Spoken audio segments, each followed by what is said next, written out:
Hello friends, my name है अभिषेक वर्मा और code मंत्रा web learn में आपका स्वागत है। आज इस लेक्चर में हम बात करेंगे सी प्रोग्रामिंग के सबसे इंपॉर्टेंट टॉपिक के बारे में। उस टॉपिक का नाम क्या है? पॉइंटर्स। रिमेंबर, एक चीज ध्यान रखना, पॉइंटर्स की बात की तो पॉइंटर्स हमारे आगे आने वाले सभी टॉपिक का बेस है।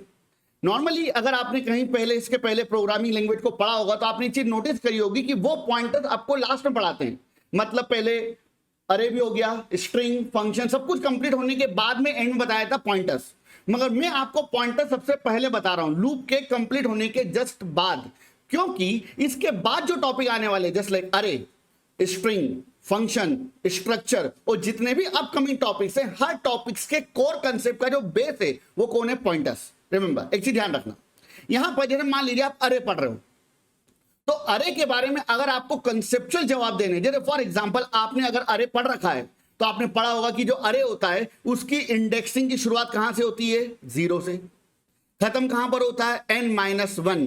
मगर मान लीजिए कि आपसे यह क्वेश्चन पूछ लिया जाता है कि भैया अरे की इंडेक्सिंग की शुरुआत 0 से ही क्यों होती है, तो इसका जवाब कौन है? पॉइंटर्स।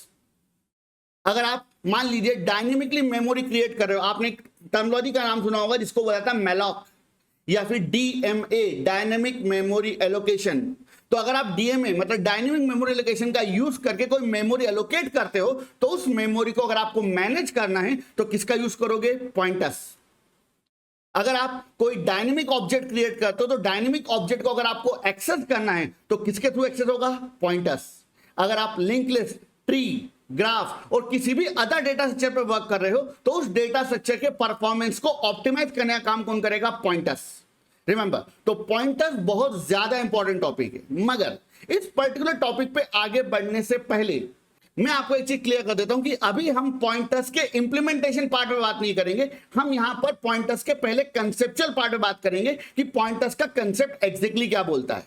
बट एक चीज ध्यान रखना, यही जो कंसेप्चुअल पार्ट है यही सारे कंसेप्ट का बेस है, क्योंकि जो भी आगे चीजें आप करोगे, आप मान लीजिए लिंक लिस्ट में वर्क कर रहे हो, ट्री में वर्क कर रहे हो, ग्राफ में वर्क कर रहे हो, इसके अलावा आप मान लीजिए स्ट्रक्चर पे वर्क कर रहे हो, फंक्शन, अरे, स्ट्रिंग, किसी भी टॉपिक पे अगर आप वर्क कर रहे हो तो वहां पर यही कंसेप्ट यूज होंगे। डन। तो जो अभी मैं आपको इनिशियली बताऊंगा वो सारा कंटेंट थ्योरेटिकल होगा, स्टूडेंट्स के अकॉर्डिंग थ्योरेटिकल होगा, मगर मेरे अकॉर्डिंग कंसेप्चुअल है। हर वर्ड वहां पर इंपॉर्टेंट है। मैं एक एक चीज को कंपाइल करके आपके हाथ में डाल रहा हूं कि आपको आगे कोई इश्यू ना आए। डन। अब एक चीज ध्यान रखना, इनिशियली अगर बात की जाए तो इनिशियली आगे बढ़ने से पहले यहां पर मैंने आपको एक टॉपिक पढ़ाया था, उस टॉपिक का नाम है वेरिएबल्स। तो अगर आप चाहो तो पॉइंटर्स के कंसेप्ट पर आगे बढ़ने से पहले आप वेरिएबल टॉपिक को एक बार वापस से रिवाइज कर सकते हो, क्योंकि उसका यूज होगा। डन। मैं नहीं चाहता कि मैं उसी वीडियो को वापस से अपलोड करूं, तो बेटर अप्रोच क्या है कि आप उस वीडियो को एक बार वापस से चेक करो। डन। अब एक चीज ध्यान रखना, इनिशियली पॉइंटर्स के कंसेप्ट पर आगे बढ़ने से पहले हम यहां पर बात करेंगे सबसे पहले एक टर्मिनोलॉजी के बारे में, मेमोरी। मेमोरी मतलब क्या? जहां पर आप किसी भी डेटा को स्टोर करते हो।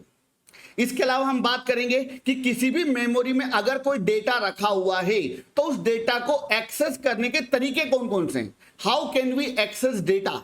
डन। अब डेटा की बात करें तो डेटा को एक्सेस करने के दो तरीके होते हैं, पहला होता है नेम और दूसरा होता है एड्रेस। अब एड्रेस की बात की जाए तो एड्रेस पॉइंटर कंसेप्ट का बेस है, तो यहां पर हम एड्रेस को प्रॉपर्ली डिटेल में समझने की कोशिश करेंगे कि एड्रेस एग्जैक्टली होता क्या है। इसके अलावा हम बात करेंगे एड्रेस के अलावा हम यहां पर बात करेंगे टर्मिनोलॉजी के बारे में जिसे बोला जाता है property of address. Property of address मतलब एड्रेस की प्रॉपर्टीज क्या होती हैं। इसके अलावा एक टर्मिनोलॉजी के बारे में और बात करेंगे जिसे बोला जाता है बेस एड्रेस। अब बेस एड्रेस क्या होता है, इसका इंपॉर्टेंस क्या होता है, उसको भी अपन डिस्कस करेंगे। तो ये छोटे छोटे कंसेप्ट हम सबसे पहले डिस्कस करेंगे। जब ये सारे टॉपिक अपन पढ़ लेंगे तो उसके बाद में हम बात करेंगे मेन कंसेप्ट के ऊपर, और उस टॉपिक का नाम है पॉइंटर्स। रिमेंबर, क्योंकि पॉइंटर्स के कंसेप्ट को समझने के पहले आपको इन टर्मिनोलॉजी को प्रॉपर्ली समझना पड़ेगा। आपको ये पता होना चाहिए कि हम कोई चीज क्यों पढ़ रहे हैं, और सबसे इंपॉर्टेंट चीज जो एड्रेस है, इस एड्रेस को आपको प्रॉपर्ली समझना पड़ेगा, क्योंकि यही सब कुछ है। डन। अगर सिंपल वर्ड में बात की जाए तो एड्रेस ही पॉइंटर्स है। डन। मगर कैसे वर्क करेगा उसको अपन आगे डिटेल में डिस्कस करेंगे। तो प्लीज कोई भी लेक्चर मिस मत करना और हर लेक्चर को एक एक करके देखना। डायरेक्टली अगर आप सोचोगे ना कि आपके माइंड में आ रहा मुझे डायनेमिक मेमोरी एलोकेशन नहीं आता, मैलॉक नहीं आता, और आप सीधे मैलॉक पढ़ोगे, मैलॉक 10 लेक्चर के बाद आएगा, मगर उस 10 लेक्चर के बाद जब मैलॉक टॉपिक आएगा तो उसके अंदर जो कंसेप्ट यूज होंगे वो यही कंसेप्ट होंगे जो मैं अपकमिंग 5 to 10 लेक्चर में आपको पढ़ाने वाला हूं। डन। तो एक चीज ध्यान रखना, ये जो 10 लेक्चर्स हैं जो आने वाले हैं वो सभी आपके प्रोग्रामिंग कंसेप्ट का या फिर बोल सकते हैं पॉइंटर्स कंसेप्ट का बेस बनेंगे, और मैं आपको गारंटी दे रहा हूं इसके बाद आप जब आप आगे बढ़ोगे डेटा स्ट्रक्चर पे तो आपको कोई इश्यू नहीं आएगा, आई इंश्योर यू दैट। तो चलिए स्टार्ट करते हैं हमारे पहले कंसेप्ट के साथ में, और वो है हाउ टू एक्सेस डेटा। किसी भी डेटा को कंप्यूटर मेमोरी में कैसे एक्सेस किया जाएगा। डन। मगर इसके पहले एक वीडियो आपको जरूर देखना है, उस वीडियो का नाम है वेरिएबल्स।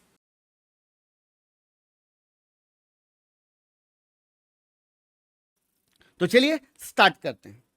तो जब भी हमारे कंप्यूटर मेमोरी में किसी भी डेटा को स्टोर करते हैं तो यहां पर एक इंपॉर्टेंट क्वेश्चन बनता है कि जब भी हम किसी डेटा को स्टोर करते हैं तो डेटा को स्टोर करने का उद्देश्य क्या है। तो यहां पर एक सिंपल सा आंसर है, क्योंकि हम उस डेटा को भविष्य में फ्यूचर में एक्सेस करना चाहते हैं, इसलिए हम उस डेटा को स्टोर करते हैं। सिंपल से एग्जांपल पे आते हैं। मान लीजिए कि आपके घर की बात की जाए, आपके घर में एक किचन है और उस किचन में आपके पास कई बॉक्सेस अवेलेबल हैं। अब उन बॉक्सेस की बात की जाए तो उन बॉक्सेस में आपने अलग अलग प्रकार की चीजें स्टोर कर रखी है। मान लीजिए किसी बॉक्स में आपने दाल स्टोर करके रखी हुई है, किसी बॉक्स में आपने चावल स्टोर करके रखे हुए हैं। तो आपने इन सभी चीजों को स्टोर क्यों किया है? क्योंकि आपको फ्यूचर में इन चीजों की रिक्वायरमेंट पड़ सकती है। 2 दिन बाद, 5 दिन बाद, महीने भर बाद, साल भर बाद, कभी भी आपको इन चीजों की जरूरत पड़ सकती है। तो ये जो चीजें आपने स्टोर करके रखी हो इनको आप फ्यूचर में यूज कर सकते हो।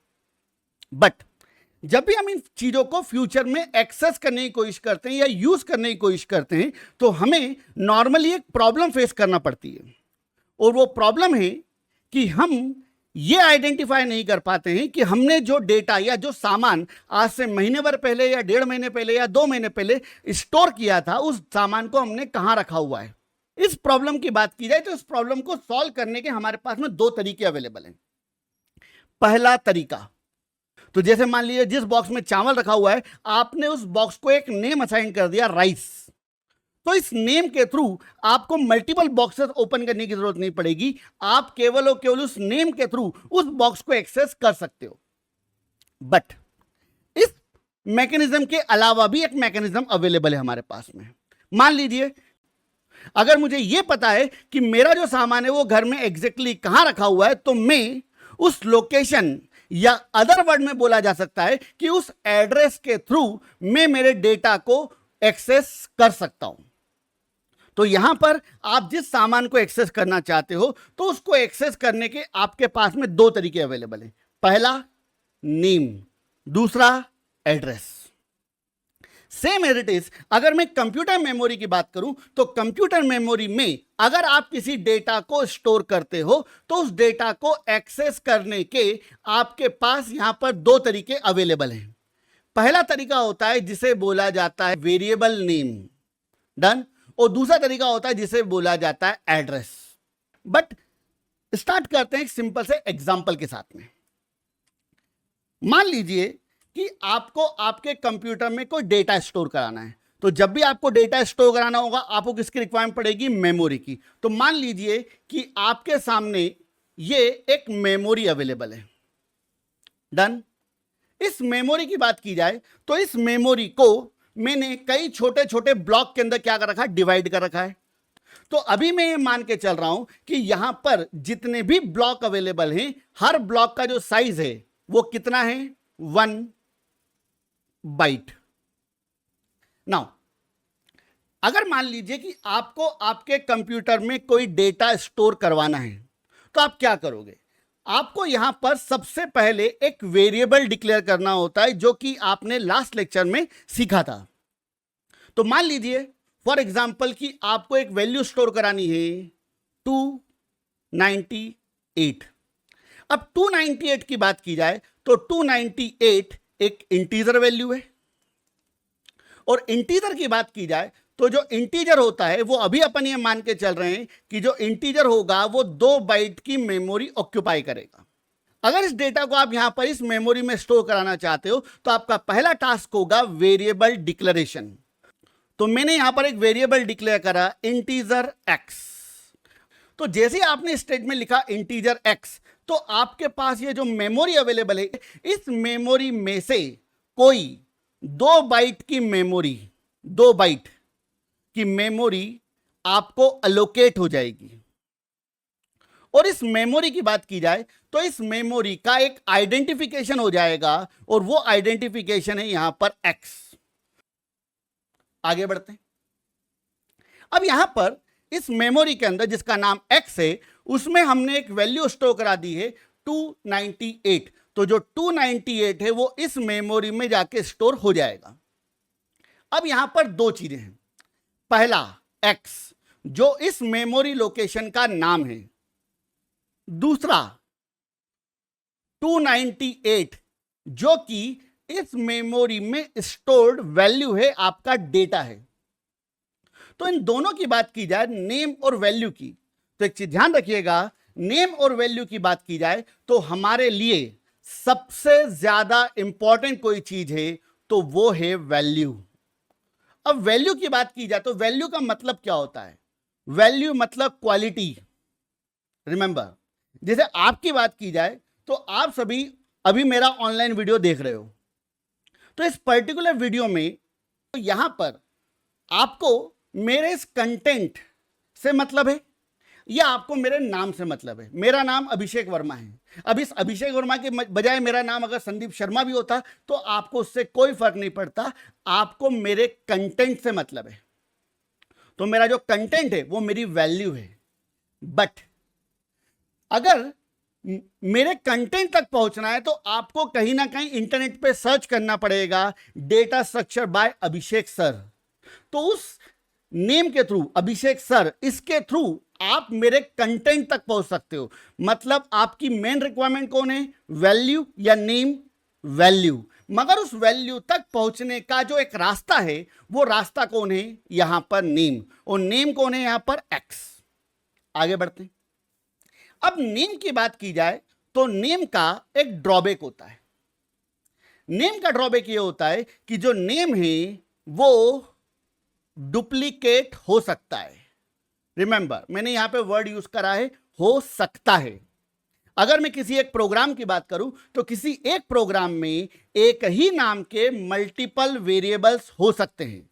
तो जैसे मैंने एक वेरिएबल डिक्लेयर करा एक्स, जो किस प्रकार का वेरिएबल है? इंटीजर टाइप का। तो यह पॉसिबिलिटी बिल्कुल है कि एक और वेरिएबल हो जिसका नाम भी क्या हो? एक्स।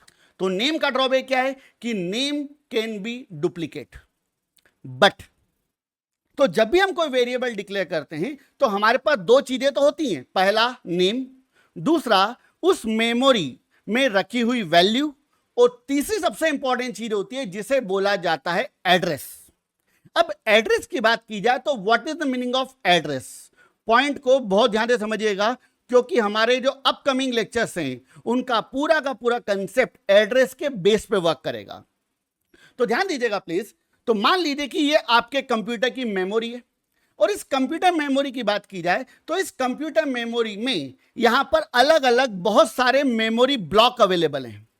और इन मेमोरी ब्लॉक की बात की जाए तो जितने भी मेमोरी ब्लॉक आपके पास यहां पर अवेलेबल हैं, हर मेमोरी ब्लॉक को एक न्यूमेरिकल आइडेंटिफिकेशन दे दिया जाता है, और इस न्यूमेरिकल आइडेंटिफिकेशन को बोला जाता है एड्रेस।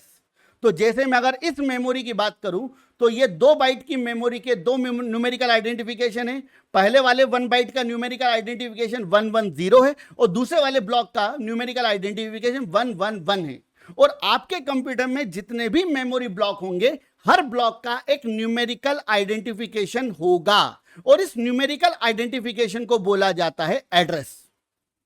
अब एड्रेस की बात की जाए तो एड्रेस पर हमारा कोई कंट्रोल नहीं होता है। एग्जाम्पल के लिए मान लो कि आपको यहां पर एक और डेटा स्टोर कराना है 72.89। अब 72.89 एक फ्लोट वैल्यू है, और फ्लोट की बात की जाए तो फ्लोट जो होता है वो 4 बाइट की मेमोरी ऑक्यूपाई करेगा। तो अगर इस 72.89 को मुझे स्टोर कराना है तो मुझे यहां पर 4 बाइट की मेमोरी की रिक्वायरमेंट पड़ेगी। तो मैंने यहां पर एक वेरिएबल डिक्लेयर कर लिया है और उस वेरिएबल का नाम दे दिया है मैंने फ्लोट क्यू। Float Q. अब इस केस में क्या होगा, आपके पास एक 4 बाइट की मेमोरी बनेगी और इस मेमोरी का एक आइडेंटिफिकेशन हो जाएगा और वो आइडेंटिफिकेशन क्या है, क्यू। मतलब इस मेमोरी का हमने एक नाम दे दिया है। तो नेम हम डिसाइड कर सकते हैं, बट मैं उस वेरिएबल का एड्रेस डिसाइड नहीं कर सकता। तो किस वेरिएबल को क्या मेमोरी लोकेशन मिलेगी, क्या एड्रेस मिलेगा, ये कंपाइलर डिसाइड करता है। तो हमारा कंट्रोल केवल और केवल वेरिएबल के नेम पर है। डन। तो यहां पर आपने एक वेरिएबल डिक्लेयर करा क्यू और क्यू के अंदर आपने वैल्यू असाइन कर दी 72.89। तो इस मेमोरी लोकेशन कौन रिप्रेजेंट कर रहा है, क्यू, और यहां पर वैल्यू स्टोर हो गई है आपकी 72.89। बात खत्म। आगे बढ़ते हैं। अब मैंने अभी आपसे थोड़ी देर पहले कहा था कि अगर नेम की बात की जाए तो नेम का एक ड्रॉबैक होता है, क्या कि जो नेम होता है वो डुप्लीकेट हो सकता है। बट अगर मैं एड्रेस की बात करूं तो एड्रेस की सबसे बड़ी क्वालिटी यह है कि जो एड्रेस होगा वो हमेशा यूनिक होगा। यूनिक अर्थात जैसे आपने यहां पर एक वेरिएबल डिक्लेयर करा एक्स, अब इस एक्स की बात की जाए तो एक्स का एड्रेस क्या है, 110। तो अगर मैं मेरे प्रोग्राम में कोई और वेरिएबल डिक्लेयर करता हूं, जैसे मैंने वेरिएबल डिक्लेयर करा है यहां पर क्यू, तो क्यू की बात की जाए तो क्यू का एड्रेस 110 और 111 को छोड़कर कुछ और हो सकता है। अब क्या होगा, कैसा कंसेप्ट वर्क करेगा, उसको अपन आगे डिस्कस करेंगे। तो आप एक चीज नोटिस कर रहे हैं कि यहां पर क्यू का एड्रेस क्या है, 112, 122, 123, 124, 125, ये मेमोरी एड्रेस है। मगर क्यू का एड्रेस कभी भी 110 और 111 नहीं हो पाएगा, बिकॉज ऑफ वो एड्रेस ऑलरेडी किसने ऑक्यूपाई करके रखा हुआ है, एक्स ने। सो अब इस पूरे लेक्चर के अभी अपने जो चीजें पढ़ी, इसके मैं कंक्लूजन पॉइंट पे आता हूं। तो जब भी हम कोई वेरिएबल डिक्लेयर करते हैं तो हमारे पास में 4 इंपॉर्टेंट चीजें हैं। पहला डेटा, दूसरा मेमोरी, तीसरा उस मेमोरी का नेम, और चौथा उस मेमोरी का एड्रेस। अब इन चारों चीजों की बात की जाए तो हमारे लिए यहां पर सबसे ज्यादा इंपॉर्टेंट कौन है, तो हमारे लिए सबसे ज्यादा इंपॉर्टेंट कौन है बेटा, डेटा। बट डेटा की बात की जाए तो डेटा तक अगर आपको पहुंचना है तो आपको उस मेमोरी तक पहुंचना पड़ेगा जिसके अंदर आपका डेटा स्टोर्ड है। बट उस मेमोरी तक पहुंचने के आपके पास में 2 रास्ते हैं।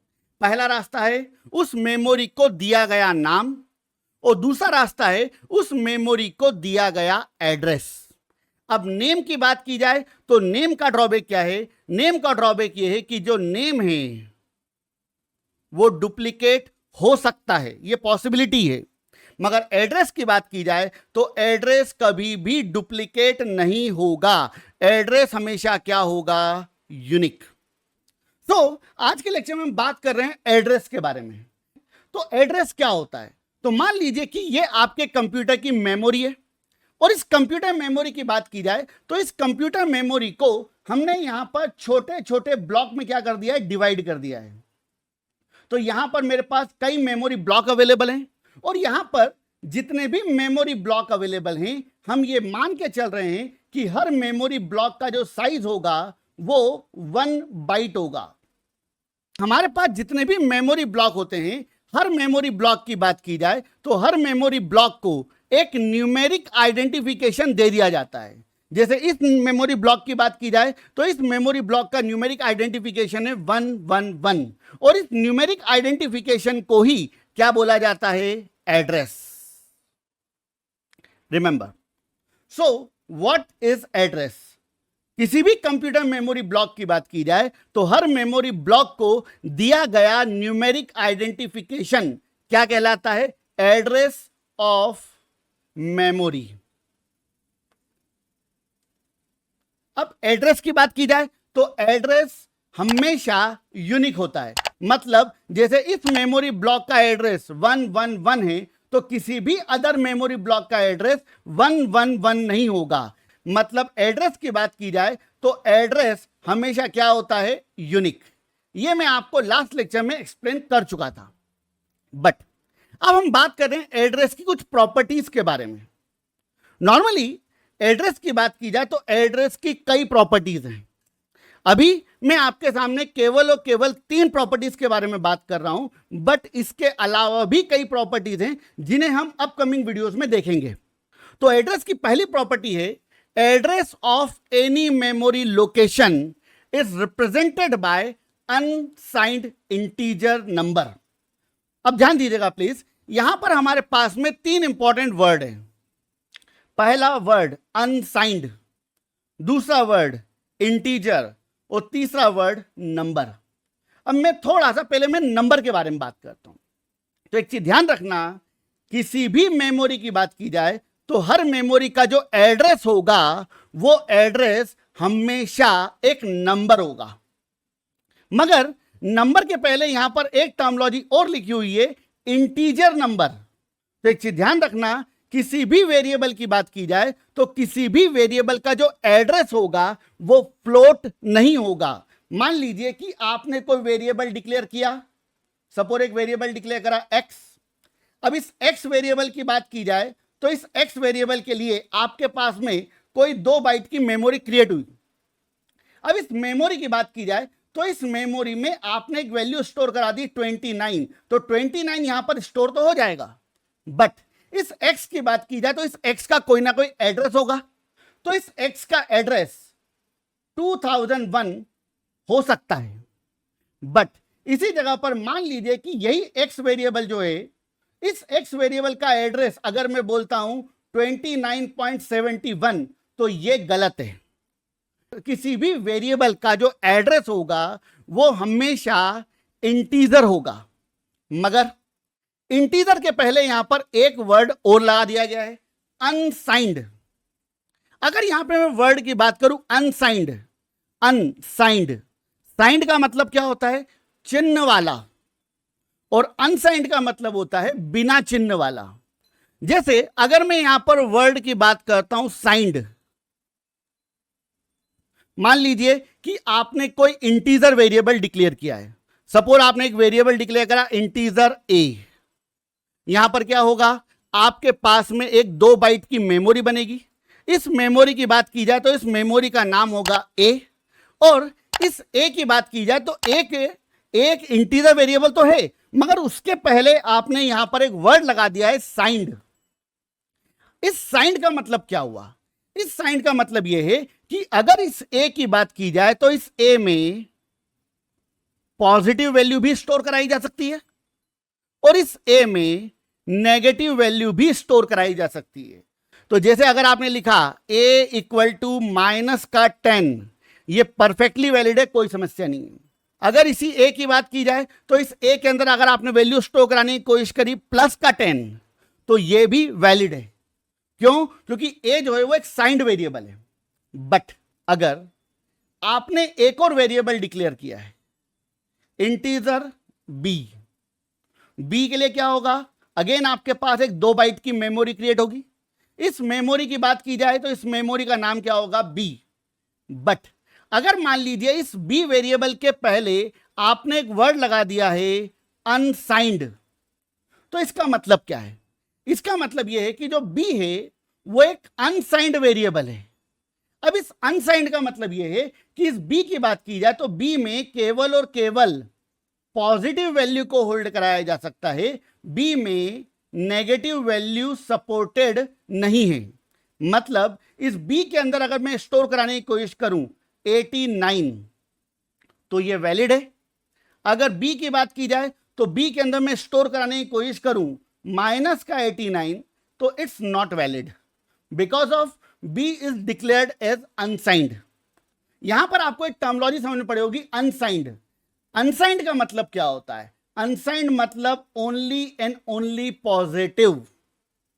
एक चीज ध्यान रखना, एड्रेस कभी नेगेटिव नहीं होगा।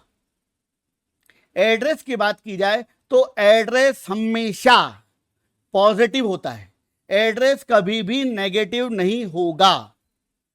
ठीक है, तो एड्रेस की पहली प्रॉपर्टी क्या है? Address is always unsigned integer number. आगे बढ़ते हैं। अब एड्रेस की बात की जाए तो एड्रेस की दूसरी प्रॉपर्टी क्या है? एड्रेस की दूसरी प्रॉपर्टी है size of address is depend on compiler. अब नॉर्मली कंसेप्ट को समझने के लिए हम यहां पर अलग अलग कंपाइलर्स के अकॉर्डिंग वर्क कर सकते हैं। तो अगर आप टर्बो कंपाइलर यूज करोगे तो एक चीज ध्यान रखना, टर्बो कंपाइलर पर एड्रेस का जो साइज होता है वो 2 बाइट होगा।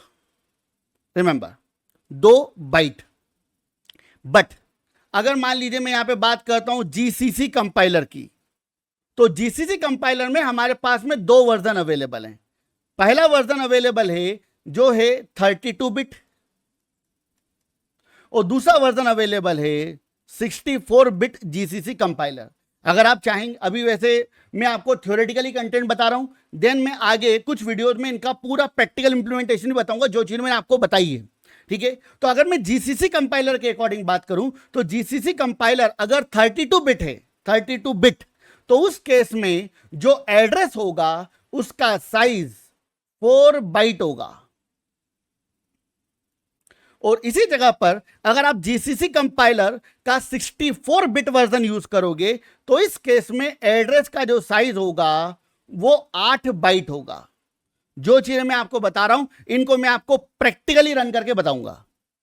ठीक है, तो अगर एड्रेस की बात की जाए तो एड्रेस का जो साइज होता है वो कंपाइलर टू कंपाइलर वेरी करता है।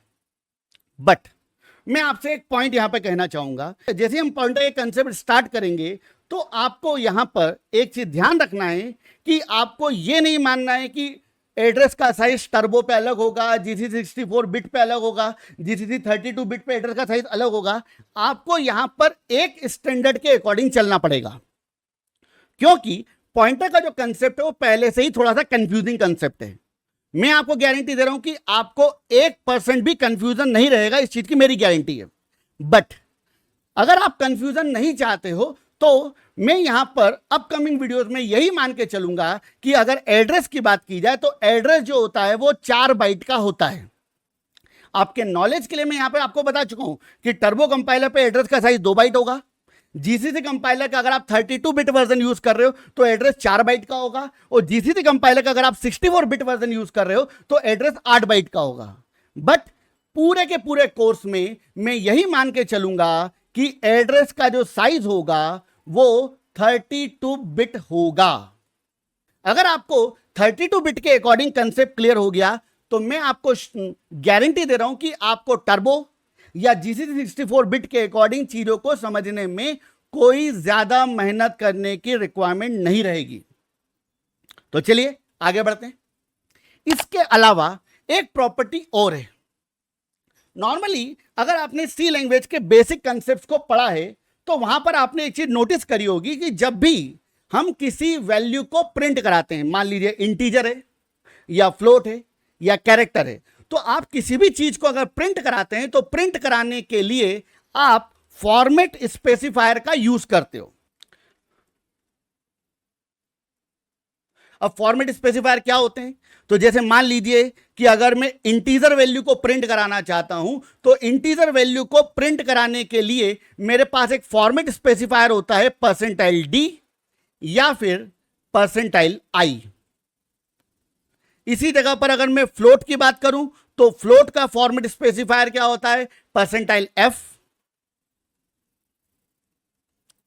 कैरेक्टर की बात की जाए तो कैरेक्टर का फॉर्मेट स्पेसिफायर क्या होता है? %c। Same as it is, किसी भी वेरिएबल के एड्रेस को अगर आप प्रिंट कराना चाहते हैं तो एड्रेस को प्रिंट कराने के लिए आपके पास में 2 फॉर्मेट स्पेसिफायर अवेलेबल हैं। पहला फॉर्मेट स्पेसिफायर होता है %u और दूसरा स्पेसिफायर होता है जिसे बोला जाता है %x। अब %u की बात की जाए तो %u का यूज कब किया जाता है? ऐसी सिचुएशन जब आप किसी वेरिएबल के एड्रेस को डेसिमल फॉर्म में प्रिंट कराना चाहते हैं तो आप परसेंटाइल यू का यूज करोगे। डन। और अगर आप ऐसी सिचुएशन जब आप किसी वेरिएबल के एड्रेस को हेक्साडेसिमल में प्रिंट कराना चाहते हैं तो इस सिचुएशन में आप परसेंटाइल एक्स का यूज करोगे। तो you can use either percentile you can use either percentile x. अब यहां पर आप एक चीज नोटिस कर रहे हो, तो मैंने आपसे क्या बोला कि एड्रेस को प्रिंट कराने के लिए हम परसेंटाइल यू का यूज करते हैं। वाई परसेंटाइल यू की बात की जाए तो यू का मतलब होता है अनसाइंड। और मैंने अभी आपसे थोड़ी देर पहले बोला था कि जब भी हम किसी वेरिएबल की बात करें तो उस वेरिएबल का एड्रेस क्या होता है? Unsigned integer. That's why it's called percentile you. आज इस लेक्चर में हम बात करेंगे मेमोरी एड्रेस के कुछ और कंसेप्ट्स के बारे में। साथ ही साथ हम यह भी डिस्कस करेंगे कि जब भी हम किसी वेरिएबल को डिक्लेयर करते हैं और उस वेरिएबल को जो मेमोरी एलोकेट होती है उस मेमोरी एलोकेशन में बेस एड्रेस का कंसेप्ट क्या होता है। साथ ही साथ मैं इस लेक्चर में आपको यह भी बताऊंगा कि जब भी हम कंप्यूटर मेमोरी में किसी डेटा को स्टोर करते हैं तो वो डेटा बिट फॉर्मेट में किस तरह से स्टोर होता है। बिट फॉर्मेट या बाइनरी फॉर्मेट की बात की जाए तो इसके बारे में हम डिटेल डिस्कशन अपकमिंग वीडियोस में करेंगे जब मैं आपको बिटवाइज ऑपरेटर बताऊंगा। बट अभी हम बेसिक लेवल पे उसको समझने की कोशिश करेंगे। साथ ही साथ अगर आपने अभी तक हमारे जो प्रीवियस 3 या 4 वीडियोस जो भी अवेलेबल हैं उन वीडियोस को अगर आपने अभी तक नहीं देखा है तो प्लीज एक बार आप उस कंटेंट को एक बार रिवाइज कर लीजिए। देन आपके लिए अपकमिंग वीडियोस को समझना और इस वीडियो को समझना ज्यादा इजी होगा और ज्यादा वैल्यूएबल होगा। तो चलिए स्टार्ट करते हैं।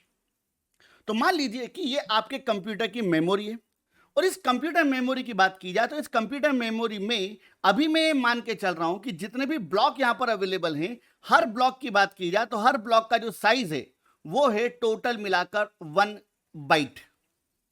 अब मान लीजिए कि आपको आपके कंप्यूटर मेमोरी में कोई डेटा स्टोर कराना है। सपोज मुझे एक वैल्यू स्टोर करानी है 298। अब 298 की बात की जाए तो 298 एक इंटीजर वैल्यू है और इंटीजर की बात की जाए तो जो इंटीजर होता है वो 2 बाइट की मेमोरी ऑक्यूपाई करता है। अभी अपन यही मान के चल रहे हैं। तो इस केस में हम यहां पर सबसे पहले एक वेरिएबल डिक्लेयर करेंगे। तो मान लीजिए मैंने एक वेरिएबल डिक्लेयर कर दिया इंटीजर x। तो जैसे मैं यहां पर वेरिएबल डिक्लेयर करूंगा इंटीजर x तो आपके पास यहां पर इस जो ढेर सारी मेमोरी अवेलेबल है इस मेमोरी में से कोई 2 बाइट की मेमोरी एलोकेट हो जाएगी और इस 2 बाइट की मेमोरी की अगर बात की जाए तो इसका आइडेंटिफिकेशन हो जाएगा x। एंड देन आपने स्टेटमेंट लिखा x असाइनमेंट 298। तो जो 298 है वो इस मेमोरी में जाके स्टोर हो जाएगा। अब यहां पर x की बात की जाए तो इस x वेरिएबल को जो मेमोरी मिली है उस मेमोरी के 2 एड्रेस हैं। मतलब x को जो मेमोरी मिली है उसका एड्रेस 106 से स्टार्ट हो रहा है और 107 पे क्या हो रहा है? एंड हो रहा है। सेम एज इट इज मान लीजिए आपकी रिक्वायरमेंट है कि आपको एक और वैल्यू स्टोर करानी है 24.73। अब 24.73 की बात की जाए तो 24.73 एक फ्लोट वैल्यू है और फ्लोट की बात की जाए तो जो फ्लोट होता है वो 4 बाइट की मेमोरी ऑक्यूपाई करता है। अब अगर इस 24.73 को मुझे यहां पर स्टोर कराना है तो मेरी पहली रिक्वायरमेंट होगी कि मुझे यहां पर 4 बाइट की मेमोरी को एलोकेट करना पड़ेगा। तो इसके लिए मैं यहां पर सबसे पहले स्टेटमेंट लिख रहा हूं फ्लोट y। तो हमने एक वेरिएबल डिक्लेयर करा y। किस टाइप का वेरिएबल है? फ्लोट टाइप का। तो इस केस में आपके पास जो है बहुत सारी मेमोरी अवेलेबल है। इस मेमोरी में से कोई 4 बाइट की मेमोरी एलोकेट हो जाएगी। किसे? y को। और इस मेमोरी का जो आइडेंटिफिकेशन हो जाएगा वो हो जाएगा y। नाउ अब आपने स्टेटमेंट लिखा y असाइनमेंट 24.73। तो जो आपका 24.73 है वो इस मेमोरी में जाके स्टोर हो जाएगा। अब y की बात की जाए तो y को जो मेमोरी एलोकेशन हो रहा है इस मेमोरी एलोकेशन कि स्टार्टिंग 101 से हो रही है और इस मेमोरी एलोकेशन का जो एंड हो रहा है वो 104 पर हो रहा है। डन। अब यहां पर एक इंपॉर्टेंट चीज है, देखिए y को मेमोरी 4 बाइट की मेमोरी मेमोरी मिल रही है 101 से लेके 104 तक। x की बात किया तो x को जो मेमोरी मिल रही है 106 से लेके 107 तक है। बट यहां पर एक इंपॉर्टेंट टर्मिनोलॉजी है, अगर हम किसी भी वेरिएबल की बात करें, चाहे वो y हो चाहे वो x हो, हर वेरिएबल की जो मेमोरी एलोकेशन होता है उसका एक स्टार्टिंग पॉइंट होता है। तो जैसे y को जो मेमोरी मिली है उसका स्टार्टिंग पॉइंट कौन है? 101। और अगर मैं x की बात करूं तो x को जो मेमोरी मिली है उसका जो स्टार्टिंग पॉइंट है वो कौन है आपका? 106। डन। तो जहां से भी किसी वेरिएबल की मेमोरी की शुरुआत होती है उसे बोला जाता है बेस एड्रेस। डन। तो यहां पर अगर मैं x की बात करूं तो x का बेस एड्रेस क्या होगा? 106। और y की बात की जाए तो y का बेस एड्रेस क्या होगा? 101। हमें यहां पर यह बिल्कुल याद रखने की जरूरत नहीं है कि y की का जो एड्रेस है वो कहां से स्टार्ट हो कहां तक जा रहा है। हमें यह पता होना चाहिए कि y का बेस एड्रेस क्या है, और इसके अलावा हमको यह पता होना चाहिए कि जो y है वो कितनी बाइट की मेमोरी ऑक्यूपाई कर रहा है। इसके बेस पर हम y का लास्ट एड्रेस कैलकुलेट कर सकते हैं। जस्ट लाइक अगर मुझे पता है y कैसा वेरिएबल है? फ्लोट है। पहला पॉइंट। फ्लोट की बात की जाए तो फ्लोट कितने बाइट की मेमोरी ऑक्यूपाई करता है? 4 बाइट की। अब इस केस में अगर y का बेस एड्रेस 101 है तो 4 बाइट कैलकुलेशन के अकॉर्डिंग उस y वेरिएबल का जो लास्ट एड्रेस होगा वो ऑब्वियस सी बात है क्या होगा? 104, बिकॉज ऑफ y 101, 102, 103, 104 टोटल मिला के 4 बाइट की मेमोरी ऑक्यूपाई करेगा। तो हमारे लिए यहां पर केवल और केवल बेस एड्रेस को याद रखना जरूरी है, और साथ ही साथ हमें यह पता होना चाहिए कि जिस वेरिएबल का बेस एड्रेस है उस वेरिएबल का साइज क्या है। ठीक है, क्योंकि अपकमिंग वीडियोस में जब हम कॉम्प्लेक्स डेटा के ऊपर बात करेंगे, जैसे लाइक ऑब्जेक्ट्स के ऊपर बात होगी या इमेजेस या कोई भी अदर ऑब्जेक्ट्स के ऊपर बात होगी, तो उस केस में आपके डेटा का जो साइज होगा वो हजारों बाइट हो सकता है, और हजारों बाइट के अगर एड्रेसेस होंगे तो हर एड्रेस को मेमोराइज करना हमारे लिए पॉसिबल नहीं होगा। सो दैट्स व्हाई हमें केवल 2 चीजें याद होनी चाहिए। पहला बेस एड्रेस, दूसरा size of variable. That's it. चलिए आगे बढ़ते हैं। अब यहां पर अगर अपन कंप्यूटर मेमोरी की बात करें तो कंप्यूटर मेमोरी में हम जब भी कोई डेटा स्टोर कराते हैं तो वो डेटा किस फॉर्मेट में स्टोर होता है? बिट फॉर्मेट, या फिर जिसको अपन एक तरीके से बोल सकते हैं बाइनरी फॉर्मेट। डन। अब ध्यान दीजिएगा प्लीज। अब यहां पर मैं आपको यह बता रहा हूं कि जब भी अपन बिट फॉर्मेट में कंप्यूटर में कोई डेटा स्टोर करते हैं तो वो डेटा किस तरह से स्टोर होता है। तो मान लीजिए 1 मिनट। तो मान लीजिए कि आपकी रिक्वायरमेंट क्या है? आप ये चाहते हैं कि आपको आपके कंप्यूटर में एक वैल्यू स्टोर करानी है 64, मान लीजिए। अब 64 की बात की जाए तो 64 एक इंटीजर वैल्यू है, तो इसको स्टोर कराने के लिए आपने यहां पर एक वेरिएबल डिक्लेयर कर दिया इंटीजर a, और a में आपने वैल्यू स्टोर करा दी 64। अगेन यहां पर क्या होगा कि आपके पास में एक 2 बाइट की मेमोरी एलोकेट हो जाएगी, और इस 2 बाइट की मेमोरी की अगर बात की जाए तो इस 2 बाइट की मेमोरी में आपका जो डेटा होगा वो स्टोर हो जाएगा। तो आपका डेटा कौन है यहां पर? 64। डन। अब इस पूरी मेमोरी की बात की जाए तो इस मेमोरी का आइडेंटिफिकेशन, मेमोरी का नाम क्या है? A, और इस मेमोरी का बेस एड्रेस कौन है? 122। It is the base address of that particular memory. अब ध्यान दीजिएगा प्लीज।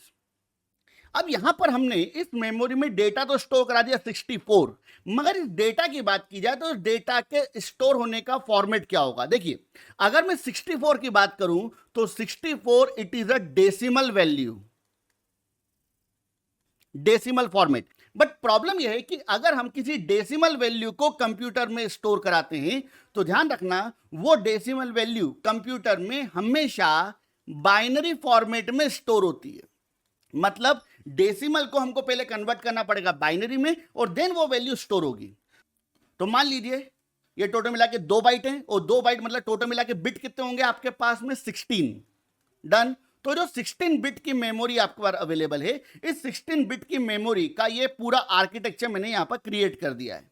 ये आपकी फर्स्ट बाइट है और ये आपका टोटल मिला के सेकंड बाइट है, और हर बाइट को अपन ने 8 बिट में क्या कर दिया है, डिवाइड कर दिया है।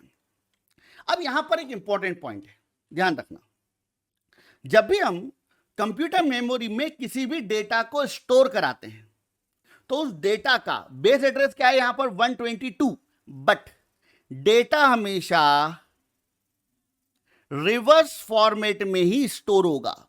मतलब पहले डेटा 123 में स्टोर होगा एंड देन 122 में, रिवर्स। मतलब ये जो आपकी फर्स्ट बाइट है, इस फर्स्ट बाइट की बात की जाए तो ये है आपकी 123 बाइट, मतलब जो वो मेमोरी जिसका एड्रेस क्या है 123, और देन आपका आएगा 122। अगर आपको मेरा पॉइंट समझ में नहीं आया है तो प्लीज एक बार वीडियो को पॉज करो और देन अगेन इस पॉइंट को सुनो, ठीक है। अब यहां पर टोटल मिला के आपके पास में 2 बाइट की मेमोरी है, 123 एंड 122। डेटा हमेशा किस ऑर्डर में स्टोर होगा, रिवर्स में, तो इसलिए मैंने डायग्राम को उल्टा कर दिया है। पहले मैंने 123 लिया है और देन मैंने 122 को कर दिया है। अब ध्यान दीजिएगा प्लीज, अगर इस 2 बाइट की मेमोरी की बात की जाए तो इस 2 बाइट की मेमोरी में टोटल मिला के 16 बिट अवेलेबल है, और इन 16 बिट की अगर बात की जाए तो ये जो लास्ट की बिट है आपकी, लास्ट 16 नंबर की बिट, इस बिट को बोला जाता है LSB, LSB, least significant bit. और इसके अलावा जो फर्स्ट नंबर की बिट है इसे बोला जाता है MSB, मोस्ट सिग्निफिकेंट बिट। अब यहां पर ये जो मेमोरी, जो ये आपका बाइट फॉर्मेट था मगर ये उसका बिट फॉर्मेट है, ठीक है। अब बिट फॉर्मेट की बात की जाए तो बिट फॉर्मेट में आपका जो डेटा होगा वो 64 स्टोर नहीं होगा, वो उसका बाइनरी स्टोर होगा। मतलब यहां पर या तो 0 स्टोर होगा या तो 1 स्टोर होगा, यहां पर 0 स्टोर होगा या तो 1 स्टोर होगा। मतलब हमारे पास यहां जो वैल्यू स्टोर होगी वो 0 और 1 के फॉर्मेट में स्टोर होगी। तो चलिए, अगर 64 को मुझे यहां पर स्टोर कराना है तो मेरी पहली रिक्वायरमेंट क्या होगी, मेरी पहली रिक्वायरमेंट होगी कि 64 को मुझे बाइनरी में कन्वर्ट करना पड़ेगा। तो चलिए हम 64 को यहां पर बाइनरी में कन्वर्ट कर रहे हैं। तो ये आपकी वैल्यू है 64। इस 64 को अगर आपको बाइनरी में कन्वर्ट करना है तो आपको बाइनरी कन्वर्जन का थोड़ा सा आइडिया होना चाहिए कि बाइनरी कन्वर्जन क्या होता है। अगर आपको बाइनरी कन्वर्जन का आइडिया नहीं है तो थोड़ा सा आपको अदर सोर्सेज का रेफरेंस लेना पड़ेगा। तो चलिए 64 को अपन बाइनरी में कन्वर्ट करते हैं। तो 64 को बाइनरी में कन्वर्ट करने के लिए अपन 2 से डिवाइड करेंगे। कितनी बार डिवाइड होगा, 32 टाइम्स। रिमाइंडर कितना बचेगा, 0। अगेन डिवाइड करा है अपन ने, कितनी बार डिवाइड होगा, 16 टाइम, रिमाइंडर 0। देन 2 से डिवाइड करेंगे, 8 टाइम डिवाइड होगा, रिमाइंडर 0। देन अगेन आपने 2 से डिवाइड करा, 4 टाइम डिवाइड होगा, रिमाइंडर 0। देन अगेन आपने 2 से डिवाइड करा है, 2 टाइम डिवाइड होगा, रिमाइंडर 0। देन अगेन आपने 2 से डिवाइड करा है, 1 टाइम डिवाइड होगा और रिमाइंडर क्या आएगा आपका, 0। अब इस केस में आपका जो आउटपुट है वो आपको रिवर्स ऑर्डर में पढ़ना पड़ेगा, रिवर्स, ठीक है। मतलब आपको इसको नीचे से ऊपर पढ़ना है, ना कि ऊपर से नीचे। तो यहां पर आपका जो आंसर बनेगा वो आंसर होगा 1 0 0 0 0 0 0। This is the binary of, remember ये जो है वो 64 का क्या कहलाएगा, बाइनरी, रिमेंबर। तो ये आपका हो गया डेसिमल फॉर्मेट और ये हो गया आपका बाइनरी फॉर्मेट। बट एक प्रॉब्लम है, प्रॉब्लम यहां पर ये है कि ये जो आपकी मेमोरी अवेलेबल है इसमें आप जो 64 को स्टोर करा रहे हो तो 64 का जो रिजल्ट आ रहा है वो केवल और केवल आपके पास में 7 बिट में आ रहा है। 1 2 3 4 5 6 7 बिट में आपका आंसर आ रहा है, मगर यहां पे टोटल मिला के बिट कितनी अवेलेबल है, 16। अब ध्यान दीजिएगा, अगर मैं 64 की बात करूं तो 64 को मैं नॉर्मली +64 बोल सकता हूं, पॉजिटिव। और ध्यान रखना, प्लस की बात की जाए तो प्लस को भी बाइनरी में 0 या 1 के द्वारा रिप्रेजेंट किया जाता है। अगर मैं प्लस की बात करूं तो जो प्लस होता है वो रिप्रेजेंट किया जाता है 0 के द्वारा, और इसी जगह पर अगर माइनस होता तो माइनस रिप्रेजेंट किया जाता है 1 के द्वारा। नाउ तो अगर प्लस की बात करो, प्लस क्या होता है, 0 हो जाता है। एंड देन अगर मैं 64 की बात करूं तो 64 क्या बन जाएगा, 64 है आपका 1 1 2 3 4 5 और 6। तो ये जो वैल्यू हो गया बेटा वो 64 का बाइनरी हो गया है।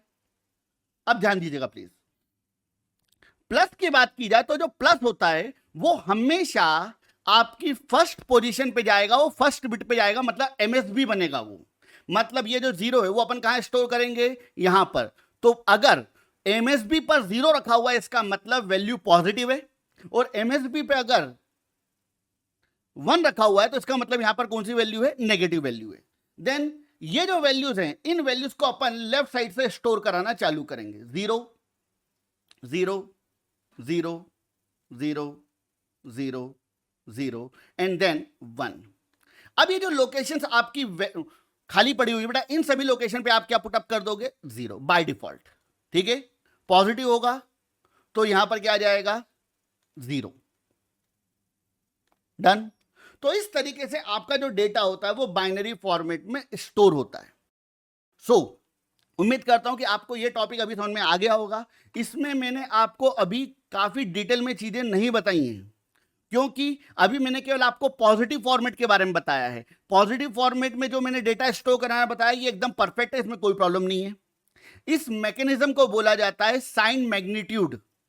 और अगर नेगेटिव वैल्यूज की बात की जाए तो नेगेटिव वैल्यूज को स्टोर कराने का तरीका अलग होता है। जिस तरह से मैंने पॉजिटिव वैल्यू स्टोर करा दी, आप नेगेटिव वैल्यू को इस तरह से स्टोर नहीं करा सकते हो। उसके लिए एक डिफरेंट अप्रोच होती है जिसे बोला जाता है टूस कॉम्प्लीमेंट मेथड।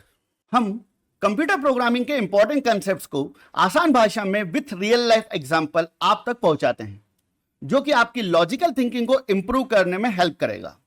अगर आपको हमारा ये कंटेंट और एक्सप्लेनेशन अच्छा लगता है तो प्लीज हमारे चैनल को सब्सक्राइब करें।